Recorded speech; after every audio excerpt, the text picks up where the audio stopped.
quick statement and then take questions. Coach? Thanks, guys, for coming out. Obviously heartbroken for our guys. That was a really high-level game tonight. You have this time of year playing in the Big Ten.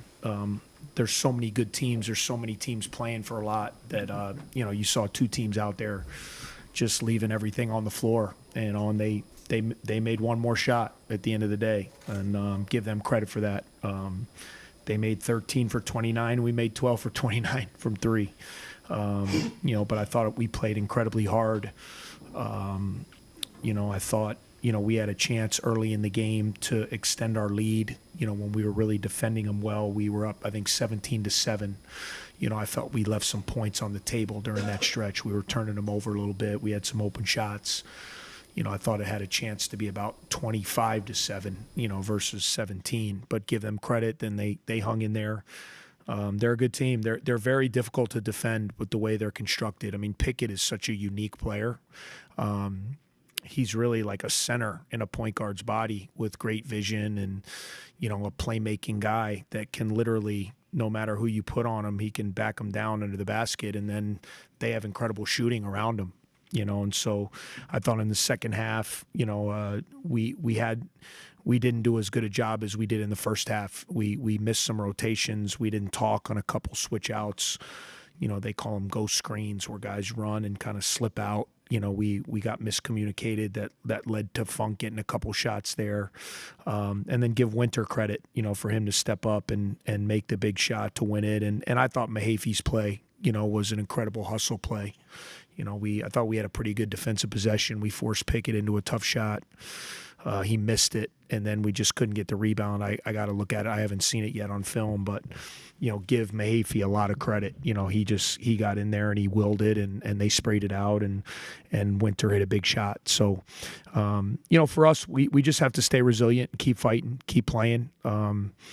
This is a hard league. I think you see everybody has a hard time winning. It seems like everyone kind of has the same record because we keep beating each other. And, this was a tough result. I just feel really bad for the seniors, and also for our fans. I want to make mention of that. Our environment this last month has been incredible, and hopefully everybody will stick with us. We got a good team. Just because we lost tonight doesn't mean we don't have a good team. We got 20 wins. We're 11-8. We're in a good spot. We've lost a couple a couple close games here in the last week, games that we were winning, and we won 5 in a row before that. So, it's kind of, you can say you've lost 3 in a row, or you can say you've won 5 out of 8. It's kind of how you want to spin it with the narrative. So, I think we're doing a lot of good things. We got to stay fresh. We got to stay connected, and certainly play a little bit better. But give Penn State credit. I thought their shot making, their resolve tonight, they played incredibly hard, and they were worthy of winning. No question in my mind. Take questions. Front.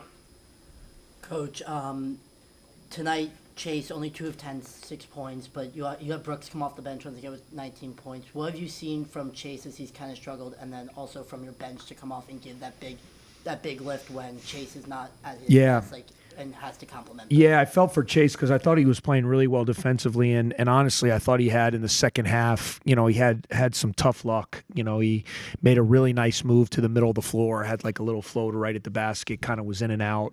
I thought he had a couple threes that rattled in and out, kind of his, his pet shots. Had a great drive late and wasn't able to finish the layup when he got fouled, but he just got to stay confident. He's a confident player. One of the things, obviously, teams are going to really load up on Boo and Chase. They're going to try to make it hard on those guys and make those guys be passers and playmakers. And, I thought Chase was doing a pretty good job of kind of not forcing the action. I thought he took good shots. He just didn't shoot a great percentage, but he's going to be fine. He's going to be fine. I'm not worried about it. It was great to see Brooks, come in the second half. I thought he got a little tentative in the first half because he missed a couple. He had a 3 that he missed, and then he had a charge, and then he kind of missed a drive. And I thought he got a little timid or a little tentative, not timid. And we just can't have that because we need him. he's emerging for us as kind of a third kind of a scorer that we really need. And so was really proud to see him in the second half come back, hit 4 threes. We went to him a couple times late. He got fouled, in the overtime. We went to him then late. I thought he made a really nice move there under a minute in the post and just wasn't able to get it to go down. But, that's basketball sometime. I thought Titus did a good job coming in. It was a hard game for Matt to play. They spread the floor. I mean, Pickett kind of is their big guy. So they space the floor with all shooting and he's the back down guy. So it makes it hard, to play your traditional bigs in this game. So I thought Titus actually did a good job with his energy and mobility with some of that stuff. So again, we just can't overreact. Just like we couldn't overreact when we won 5 in a row. I say that all the time. Like, it was a great run during that 2 weeks, but we also, we won by 2 at Wisconsin. We won at the buzzer against Indiana. We won. We came back from 8 down with 4 minutes to go to beat Purdue. So these games can all go either way, and we just had with Illinois and tonight we had the last 2 close ones we've had have kind of gone the other way, where the other team has made a shot and kind of beat us and we haven't done it. So, at the end of the day, that's why I told our guys, let's not overreact. It's a really tough loss. We have a lot of exciting basketball ahead of us, starting with Rutgers on Sunday night. We're still 11-8. We still have 20 wins. It's as hard as it is and as much as it stinks to lose a game like that, we have to stay confident because we still are a very good team and we just got to bounce back and find a way to get a win, kind of get back on the winning track. Matthew?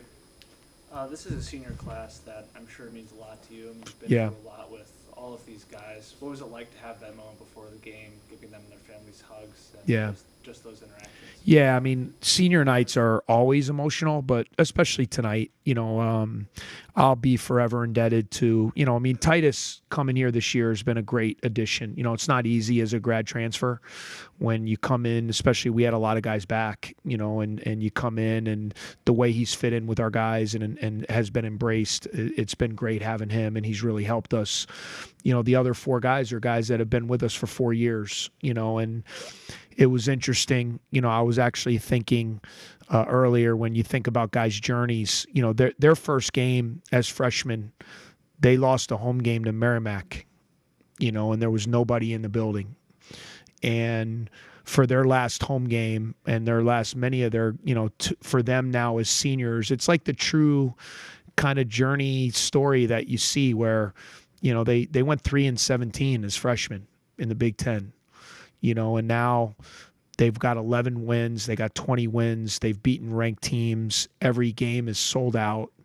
And hopefully that they take a lot of pride that they were a big part of building that. And we were at a point in our career when they came, or in our program, when they came in where, we had to rebuild it. We had built it and won, and then it had gotten away from us a little bit. And these guys were the core pieces that we wanted to build around along with some other guys. And over these past 4 years, all they've done is gotten a little bit better, and they've been maligned for losing close games and not getting over the hump. And now as seniors, it makes me proud and makes me smile to see their loyalty, them staying with the program, them staying committed to our process, and now they're reaping the rewards. That's why I'm just heartbroken. I wanted to send them off with a big win tonight, but that happens. You got to go out and win the game, and we played against a really good team. But to have their parents out here and to give them a big hug and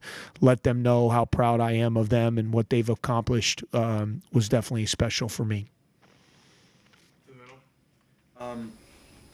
Obviously, Penn State's a team that doesn't have a whole lot of inside presence, but they've got really unlimited options from the outside. Yeah. Was there anything different, leading up to this game in practice that you guys really tried to put emphasis on? Because Jalen Pickett was limited to 8 shots. Yeah. But then there was a couple other scores that Well, the one thing I would disagree, he is an inside player. He plays back down ball. He doesn't drive by. He puts his body on you and he backs you down. So to me, that is an inside player. So he's their inside presence.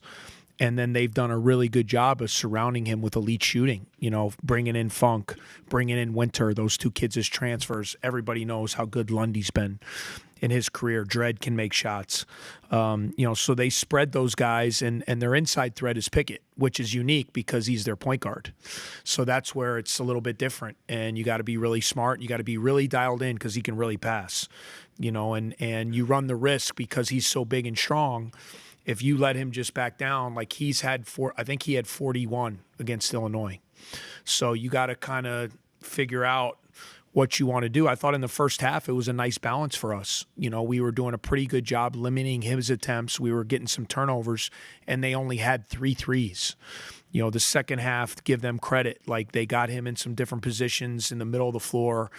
It was hard to really dig down and help on him, and he was really finding guys, and they made 10 threes in the second half. So I think that's what makes them tough. They're difficult to defend. Micah does a good job with the stuff they run based upon this personnel. And, our guys were fighting and clawing. At the end of the day, they only scored 68, which in an overtime game, it's pretty good against a prolific team offensively, but they are unique. Pickett makes them really unique, and obviously he's one of the better players, not only in the conference, but in my opinion, the country as well. Coach, Brooks is shooting 64% from three over his last 4 games. Is that something, the season splits would say otherwise, but is that something you foresaw heading into the season, and what lift does that give the team, especially spacing the floor around? Yeah, I have high hopes for Brooks. Remember, Brooks was the guy who led the state of Indiana in scoring in high school. He's 30-something points a night. So you don't do that without being able to make shots, and I think, it's just taken him a little bit of a time to kind of get his rhythm. And obviously now that he's playing more and he understands what his role is, and how we can find him and get him in the right areas. He can, what's great about Brooks is he can also post, but his 3-point shooting has been big because you saw tonight, like they were trying to get the ball out of Boo's hands. They were trapping him at times, and then we were making him pay. We made a lot of threes out of that. A lot of that was Brooks. So when other guys, if they want to try to take the ball out of Boo's hands and put 2 on the ball, other guys have to make them pay. And I thought Brooks really stepped up, and he has, in my opinion. He's been one of the better 6 men in the conference, really. If you look at what he's done and how he comes in and what he means to our team. And he's only getting better, which is exciting. And he's a young player, really didn't play much last year. So in a lot of respects, I view him as a freshman because of coming off his injury last year. So it's just exciting to see his development.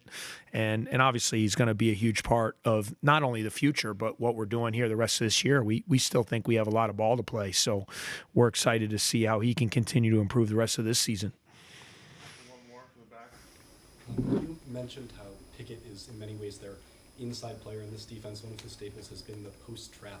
What is the difference in employing the post trap against a player like Pickett versus a more traditional big? Yeah, well, it makes it hard because if you saw, they put him in the middle of the floor a lot. So he backs down from the middle of the floor, which makes it really hard. Micah's got an NBA background. You see that a lot. The guy who made that famous was Dirk Nowitzki.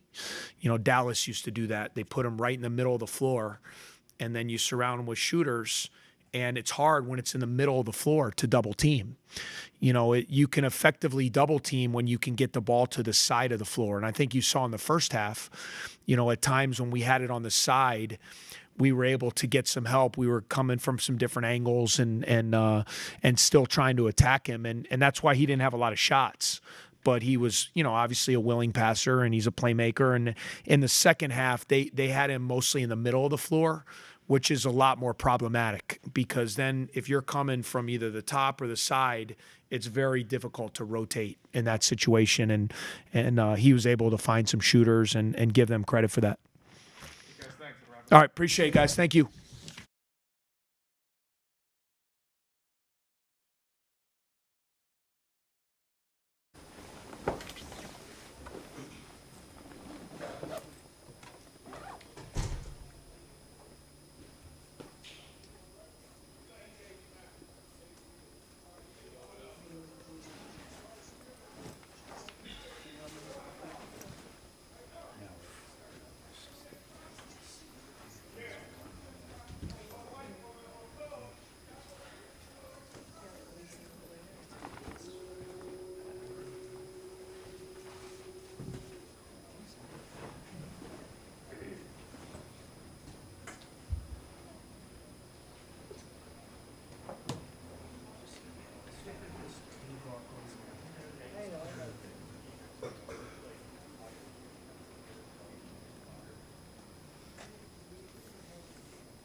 joined by Boo Buie and Brooks Barnhizer.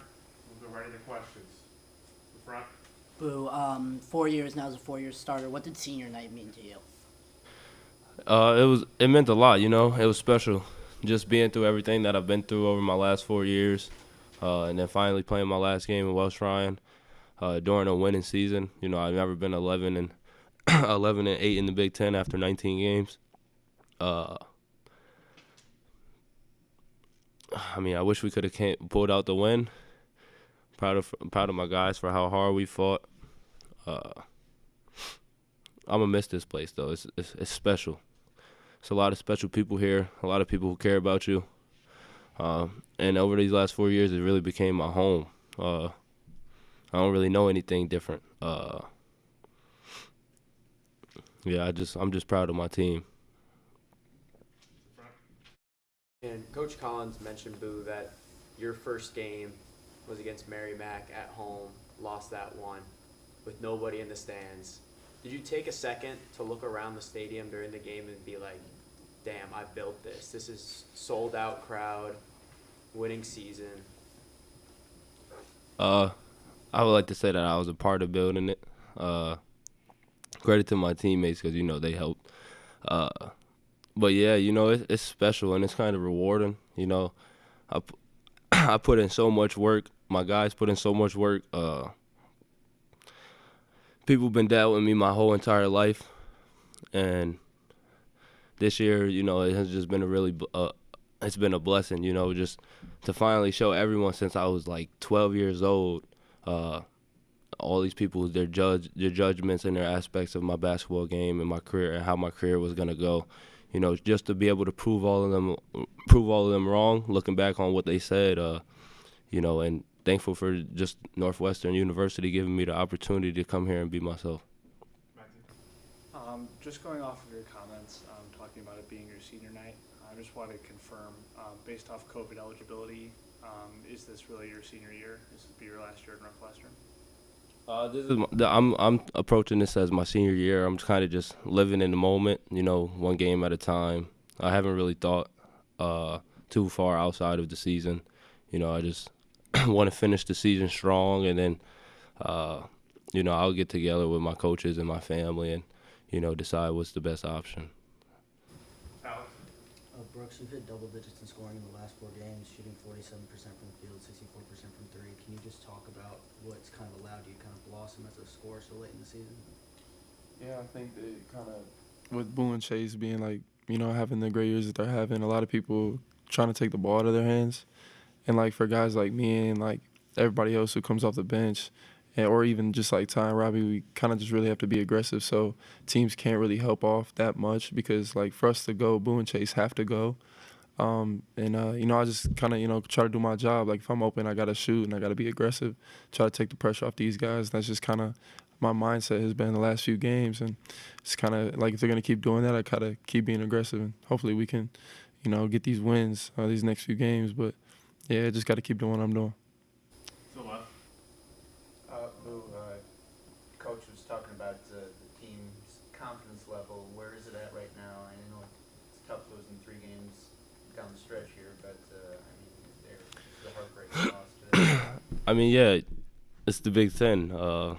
You know, every night you come and play, you know, you got to be ready because you can lose to anyone. And you know, like I said before, we're 11 and 8. We won more rounds than we lost, and you know, I can't really dwell on things like, oh, that's 2 in a row or that's 3 in a row.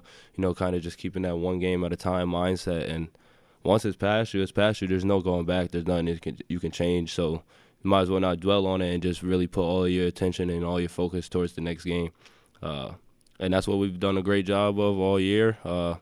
We've been on a losing streak before, and no one's confidence is going anywhere. You know, we know how special we are, and we all believe in each other, and our coaches believe in us. So we just got to shore some things up, and, you know, we'll get back on the winning track. To the back. Over the past few games, you've been doubled a lot. How does that change what you can do offensively? When they double me, you know, I just try to, you know, make the defense really have to work. I'll try to drag them out and, really extend that double team so that way when I do get rid of the ball, there's a lot more space to operate on that backside when we have an advantage.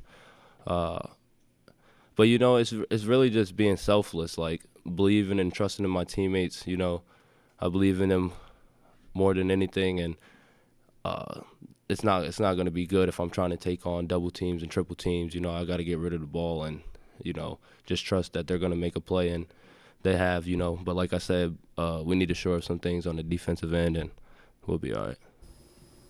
Or Fellas, whoever wants to answer this, we saw the offense, or both offenses for you guys and Penn State, go back and forth in the second half, scoring-wise. We didn't really see much of that in the first half. What do you think changed, throughout the game, per se?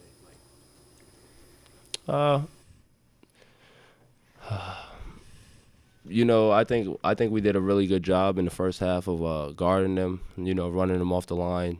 Penn State's a team that likes to shoot a lot of threes. And in the second half, I don't think we came out with the same focus as far as guarding the three-point line. We gave up, I believe, like 10 threes in the second half, opposed to only giving up 2 or 3 in the first. And, they shoot 30 threes a game, and that's what they want to do. So we got to do a better job of not letting the other team get to what they want to. All right, that'll wrap us up. Thank you. Thank you. Thanks, guys.